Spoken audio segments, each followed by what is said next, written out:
আসসালামু আলাইকুম ভিউয়ার্স। আলামিন টেকের পক্ষ থেকে আমি মোহাম্মদ আলামিন ভুঁইয়া আপনাদেরকে স্বাগত জানাচ্ছি।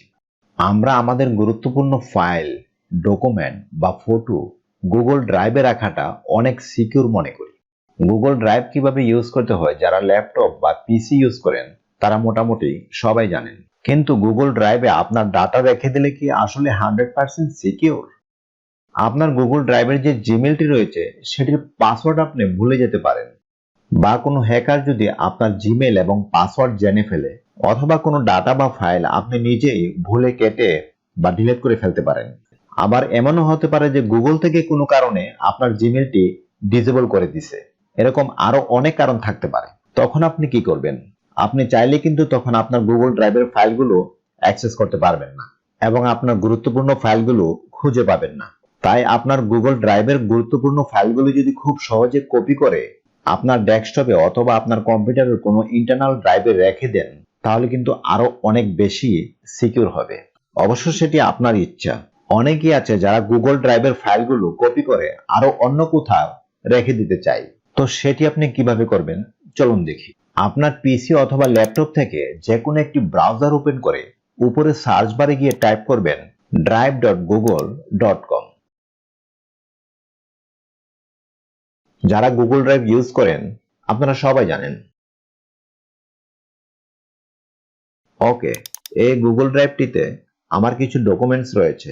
তো এই ফাইলগুলি যদি কোনো কারণে ভুলবশত কেটে ফেলি, এগুলো কিন্তু আর রিকভার করতে পারবো না। ধরুন এই ফাইলটি আমার খুবই গুরুত্বপূর্ণ একটি ফাইল। এখন আমি চাচ্ছি যে এই ফাইলটি আমার কম্পিউটারের ডেস্কটপে অথবা কম্পিউটারের কোনো ইন্টারনাল ড্রাইভে রেখে দিতে। এজন্য আমি এই ফাইলটিকে ওপেন করলাম।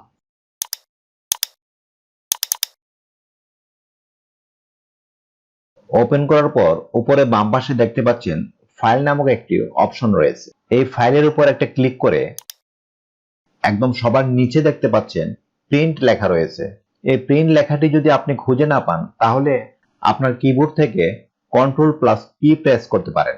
ওকে, প্রিন্টে ক্লিক করার পর এরকম একটি পপ আপ ফাইল ওপেন হবে। বাম পাশে আমার ফাইলটি দেখতে পাচ্ছি, আর ডান পাশে এখানে কোনো কিছু করার দরকার নেই।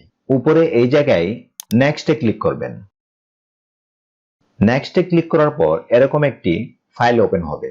এবার উপরে ডান পাশে ডেস্টিনেশনের পাশে আমার এটিতে সেভ এজ পিডিএফ সিলেক্ট করা আছে। আপনার এখানে প্রথমবার আসলে মাইক্রোসফট প্রিন্ট টু পিডিএফ এটি সিলেক্ট হয়ে থাকতে পারে। তখন আপনি এখান থেকে সেভ এজ পিডিএফ এটি সিলেক্ট করে দিবেন। এরপর এখানে আর কিছু করতে হবে না, নিচে এই সেভে ক্লিক করবেন। সেভে ক্লিক করার পর ফাইলটিকে আপনি কোথায় সেভ করবেন সেটির লোকেশন দেখিয়ে এখানে আপনি চাইলে ফাইলের যে কোনো একটি নাম লিখে দিতে পারেন, অথবা ডিফল্ট ভাবে যেটি আছে সেটি রেখে দিতে পারেন।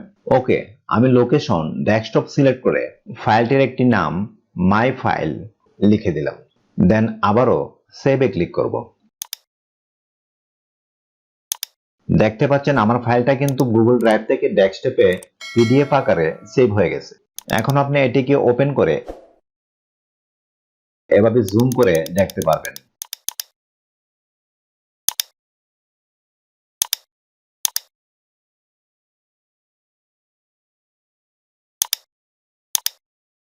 এবং এই ফাইলটিকে কপি করে আপনার কম্পিউটারের ইন্টারনাল কোনো ড্রাইভে রেখে দিতে পারেন। ভিডিওটি ভালো লাগলে অবশ্যই শেয়ার করবেন এবং আমার চ্যানেলটি সাবস্ক্রাইব করতে ভুলবেন না কিন্তু।